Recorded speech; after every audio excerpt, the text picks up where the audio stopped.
both these players, because I don't know too much about these players. Prismoid, I've heard he's new, right? Is he up and coming? But Babino, I know he's had that long run in Europe and everything, where he had that running against Rafflo and everyone. Babino is, I've seen his name a lot more than I have something like Prismoid, but it's nice to see a villager, because that's not a character you see that common. Villager has a lot of different tools that many characters just do not have. Like that slingshot. There we go. You nice using the armor to just go through the jab. But yeah, so far I think you're seeing. I don't think we're in for a quick set here. I think there's going to be. Yeah, no, there's gonna. Each of these games you can already see it here with the way that Prismoid is already playing. Yeah, no, you gotta use that. You gotta use that slingshot. Really zone him out.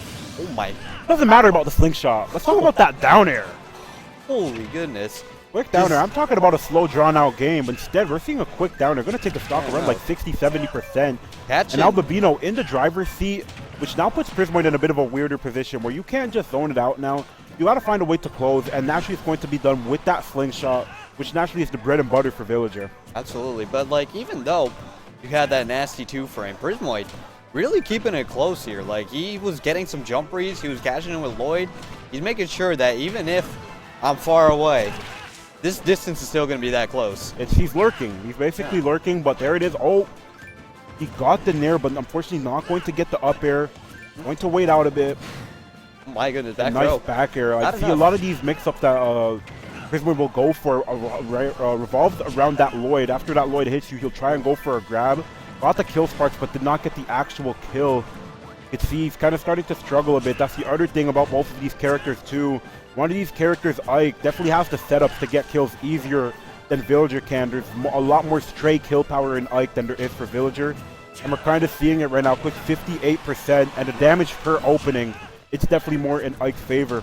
Yeah, and Prismoid really struggling to try to get this kill on Ike, especially when he's recovering. He's trying to call out, which I like, he's trying to call out with these up smashes with that nair. Yeah, the nair, but I mean, like, you see how hard it has to go. Yes, like, you have to go all the way into a nair to try and get a kill at 190 off of Babino. Whereas a quick 58%, we're really just like 2 interactions away from Ike really being able to just take this stock. Absolutely. The Villager doesn't really have combos. Like the biggest combo you could really think of is trying to get a string of forward airs in together. But you see the Lloyd into the grab, into a forward air. Quick back air. Yeah, like, but for how early Prismoid died in that first stock, this lead isn't too discomforting. Not too bad of a deficit. Not too bad of a deficit. It's just a matter of Babino just keeping the percentage at a limit, right? Absolutely. Like, you don't want to let it become a close game. Whereas, there it is. There's that nair into the up air. That's the Ike classic at this point. We've been seeing this since 2020. Hit that ladder. Hit that ladder, climbing up to the top, to the skies. One of the ladders, and a strong ladder too, 37% on deck. I think Babino was trying to go for a grab off of the Lloyd, because I think when the Lloyd spawns, I'm pretty sure like you can run into it and just grab Villager. Oh yeah, I think it's before it moves. Like, you see what I mean? Right there. He does it right there. And that's what I mean, that like, I think it was Quist that was telling me this when he still played that. It really is a fake move once you know how to deal with it. And naturally, we're already seeing Babino making adjustments on the fly to dealing with Lloyd, and I think that's going to be a big thing of how is Prismoid going to be able to adjust his play once one of your key components has already been figured out in such an early game. And we're seeing 64% on the deck, and the response to that 102 that Babino has on deck has just not been significant. The up air not going to close it out just yet, but you can see it's looking a bit grim for Prismoid right now. The back air not going to do it just yet. Yeah, no, like, if I'm Babino, like, you got to really play within that burst range so that you're able to get a grab, able to get a punish, even though he is Lloyding. Like, you could see Babino, he's really getting in his face. He's not letting him have any space to zone him out. Standing in front of him, making sure there's presence for Villager right now. Yeah, no. He's making sure there's absolutely no time to get that Lloyd out. He's making sure that no room to breathe. Up tilt right before the grab could come out. Babino calling him out with the up tilt. Going to take that first game. And how long was that? Like, can you see the minute? Around a 5-minute game. Yeah. So not too long, like in the middle ground there. Shout out middle ground. Shouts out. And yeah, I think Babino, we saw the adjustments on the fly. We saw him getting chipped out a lot of it at first. with like the with all the slingshots and everything. But then the second he kind of figured out how to grab through the Lloyd and started like getting more of his openings, it felt like it just shifted right into Babino's favor, and something just clicked. So we're gonna see how game 2 goes. Yeah. Going on to Smashville, which has a bit of the smaller blast zones, so definitely can help Prismoid. But the issue I have here, and the polarizing part of this, is that center platform. Yeah, no. For the sake of Babino, I know there's higher blast zones, but it doesn't change the fact that he could just extend this off of the platform. And I just think taking ladder combos to these kinds of places, unless you're playing a really well-off character on Smashville, like a Roy or something like that, yeah, no.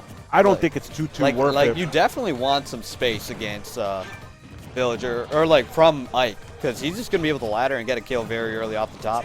And with how close Babino is playing towards Villager, like, you definitely want to be able to have some space, set up your Lloyd, set up your slingshots and everything, so that you really get in there. Like, nice back air. Well, down tilt into back air.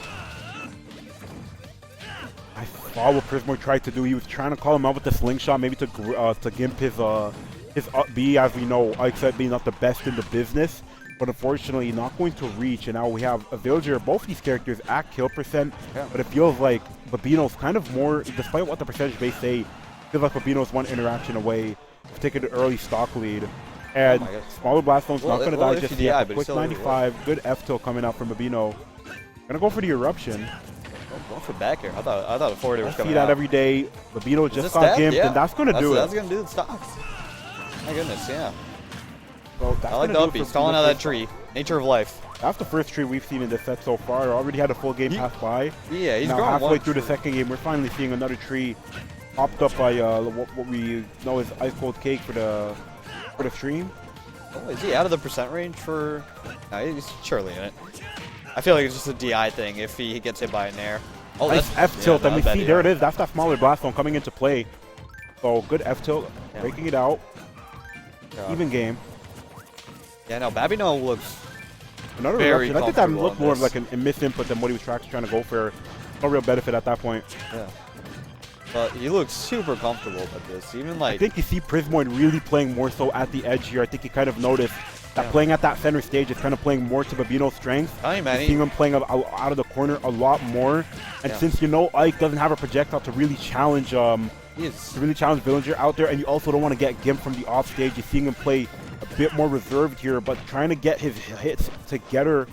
And now he's brought it back. Like, yeah, no, Babino, like, really keeping him at the edge, edging, if you will. Like, he is, like, making sure that he feels suffocated in the corner, but that's a stop. Called out a jump again. And so we saw last game, we saw Babino figure his things out, get the ladders into the up airs. What we're seeing in this game is kind of the other side of the coin, where Villager needs to find opportunities when Ike is off stage, with what's a disadvantage that we could really just call abysmal at this point in the meta. And you see, just throwing him out with the slingshot, working to Prismoid's advantage, just chipping him down and running him down. Quick 55%, and it's looking like a strong lead. Gonna try and get the side B. And is that it? Jump was indeed used. And great stuff from Prismoid in the second game. Gonna bring it up to a 1-1, tying up the set. Yeah, like when I saw that up air, he made it work. Like when he got the up air, Villager has a 1 in 3 chance to get that one turn up. That's not the one you want there. Even though he didn't get it, he made it work. He still took him to the side of the stage. He used that sour spot to his advantage. And he took him off the side of the stage, and that was it. Gimped him like he did for all the other stocks. My goodness. Edging, if you will. Now we're going from Smashville to Hollow Bastion. Similar kind of idea here. Naturally, the side blast zone's a bit wider. Very interested to seeing how this shapes up here. Yeah. The monoplat, like I said, it feels like a double-edged sword for Villager in this matchup. And at the same time, with how well it worked out on Smashville, all the reason for Prismoid to leave the to leave the monoplats open. And you can already see he's trying to get to the game plan already, throwing you out and find a way to either get some jabs on you or get more of these slingshot hits to connect, to get these to build up and chip up this percent. You don't see a grand opening for Prismoid. You really just see him chipping away at the percent. Exactly, yeah. Especially with that slingshot at distance, like you see right here. He is just trying to chip him away. He doesn't want to enter his burst range because you know that once you enter one nair, you enter the train of nairs. And get that nair, but my narrative was a lie. Nair. Like looking a lot like Paulo with the way he's using nair. Now. But he's kind of backed in his corner right here. That's where Babino is where I feel the most comfortable, where he's just able to keep Villager in. Because he knows that some of his options are like way too slow, or hitboxes are way too small to even deal with like something like forward air or nair.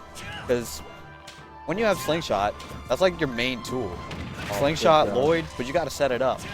Otherwise, you have nair, get off ledge, and that hitbox is not that big. It's fast, but it's not that big. But offstage situation again. Oh no, he another thought he could make it back.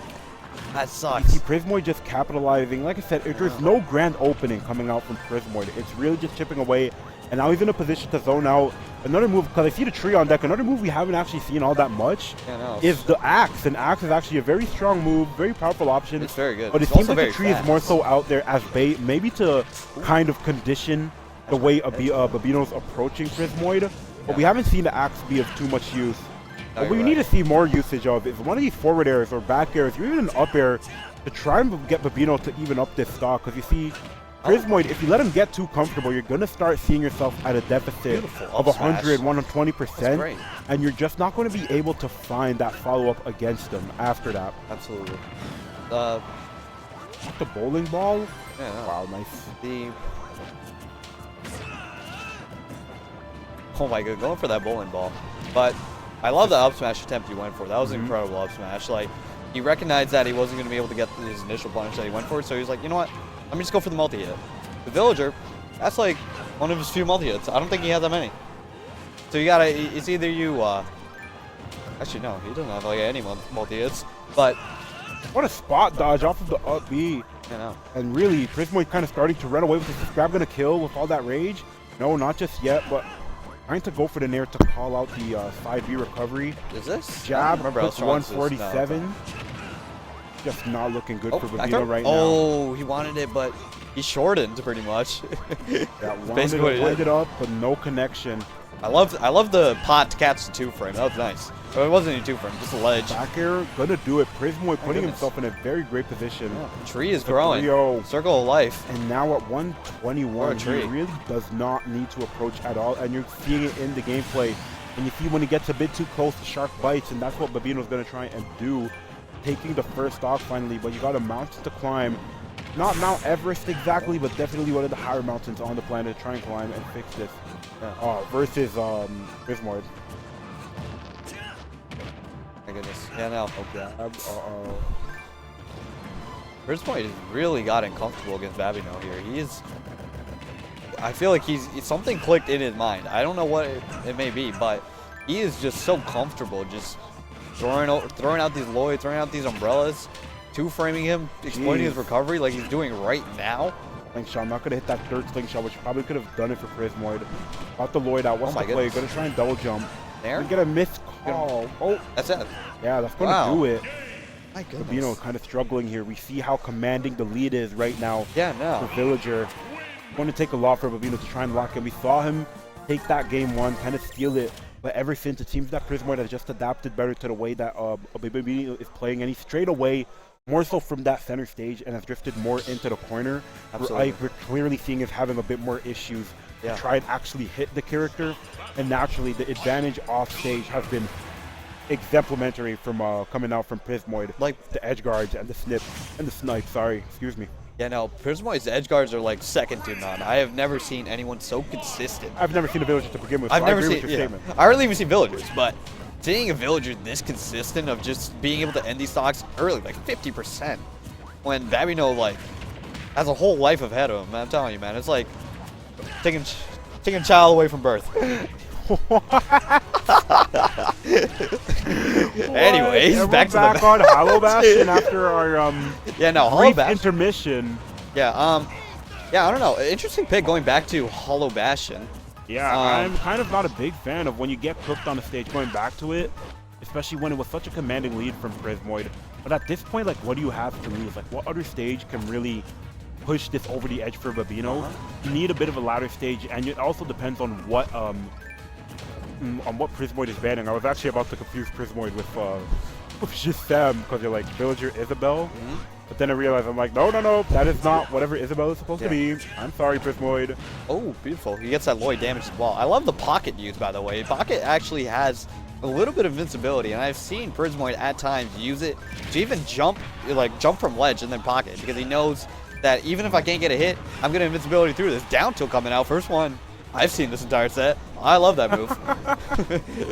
I'm being honest. Yeah, no. But a lot of this game has been just basically been on ledge. This has basically been the decider.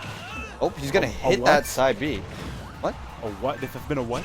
It's been a decider, man. Like, whoever's most comfortable on edge, whoever's the most comfortable with edging, like they have really.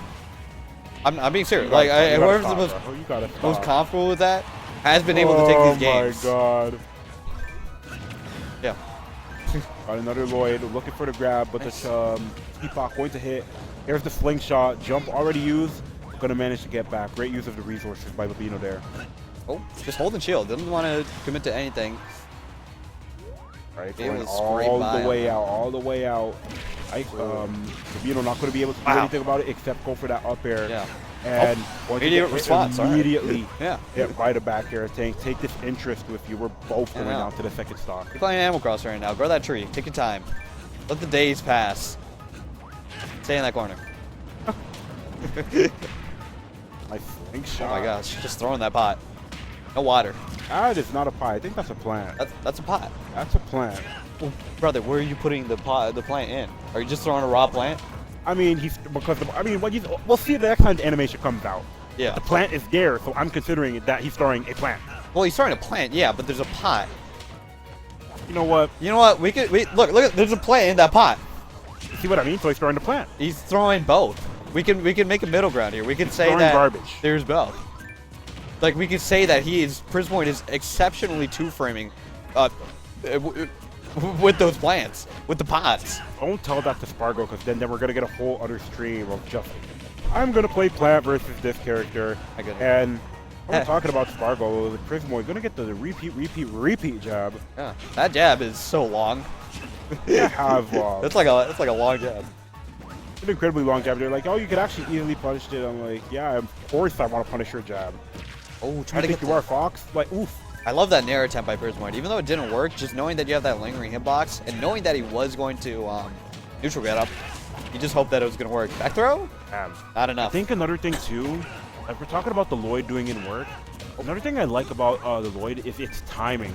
It feels like every time Babino wants to approach in, prismoid's already reacted. All right, here's your Earth of the day to deal with before you can deal with me. I'm going to go do my further plans. Yeah, no. And the Lloyd's just kind of there as a buffer. He knows that, like, whenever Babino's trying to approach, Lloyd's out there. You got to wait. Be patient. Yeah. That's what he's saying. Look at his arms. Wailing that shit. Swinging. Oh, sorry. Like, how much do you think Ike can bench, bro? How much can you think Ike can bench? Ike? Oh, DBZ moment? I think Ike gets well, look how heavy that sword is. That sword has definitely got to be like 70 to 80, dude. But I think Ike, I say 140. Over 350? I say 140. All right. He's got like a lean build. Depends on which model. One model shows that he is extremely built. The other model just shows. Yeah, this is like young Ike. Cartoony anime-looking Ike. Do I get pizza? Alrighty. Pizza. All right. The pizza is indeed here, so I don't have a horse in the race, but I like food. Is it free pizza? I don't know, actually. But what I do know is that prismoid is looking good at 41%. One thing to note in this game specifically, though, is that Babino has been getting to high percents, but has benefited off of the rage to find a way to close out the stocks a bit earlier than usual. We're seeing a bit here where the stocks are definitely a bit more even. So let's see if Babino can find a way to close it out. But he used his jump. This could be it. What an edge guard. Immaculate edge guard from prismoid, catching the resources. Crash out of the day for Babino, but